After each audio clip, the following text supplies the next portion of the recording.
आज गुरुपौर्णिमेनिमित्त विदर्भाची प्रति पंढरपूर म्हणून ओळख असलेल्या संत नगरी शेगाव इथे सुद्धा राज्याच्या कानाकोपऱ्यातून भाविक मोठ्या संख्येनं दाखल होत आहे। मागील 19 वर्षांपासून मलकापूर ते शेगाव असा जवळपास 70 किलोमीटरचा पायी प्रवास करत संत गजानन महाराज सेवा ट्रस्ट मलकापूरची वारकऱ्यांची दिंडी शेगावमध्ये दाखल होत आपली सेवा देत असते।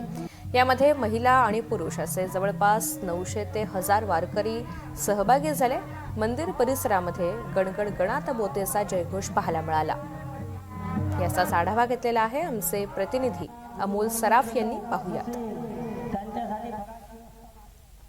आज सर्वत्र गुरुपौर्णिमेचा उत्साह सर्वत्र आपल्याला दिसून येत आहे।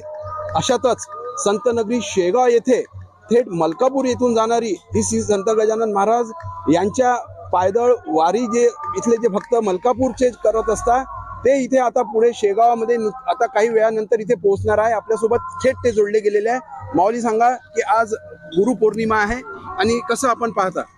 जय गजानन। सर्वात आधी सर्वांना गुरुपौर्णिमेच्या हार्दिक शुभेच्छा। NDTVच्या सर्व टीमला पण गुरुपौर्णिमेच्या हार्दिक शुभेच्छा। आमचा हा पायी वारीचा प्रवास अगदी 3 दिवसाचा असतो। आज आम्ही 11 ते 12 वाजेपर्यंत श्रींच्या मंदिरामध्ये पोहोचून जाणार आहोत। दरवर्षीप्रमाणे आम्ही या पालखी वारीमध्ये पायी चालत असतो। आमचं 19वं वर्ष आहे हे पायी वारीचं। 3 दिवसांचा हा प्रवास असतो। 27 तारखेला आम्ही सकाळी निघालेलो असून आता आज जवळपास 11-12 वाजेपर्यंत पोहोचणार आहोत। कसं हे तुमचं गुरुपौर्णिमेची ही सेवा असते महाराजांची जवळजवळ मला तरी आता 12 वर्ष झालेले आहेत पायी वारीमध्ये। आमचा पूर्ण परिवार सोबत असतो आणि खूप अत्यंत आनंददायी प्रवास असतो हा। किती वारकरी याच्यामध्ये?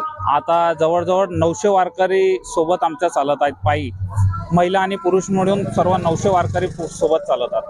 तर एकंदरीत आपण पाहू शकता की आज गुरुपौर्णिमेनिमित्त श्री संत गजानन महाराज यांच्या चरणी आपली सेवा अर्पण करण्याकरता ही मलकापूरची जी पायदळ दिंडी जी निघालेली आहे ती आपली नित्यक्रमाने सेवा अर्पण करत आहे व एक मोठ्या उत्साहात हे सगळे भाविक भक्त संत नगरी शेगाव मध्ये दाखल होत आहे।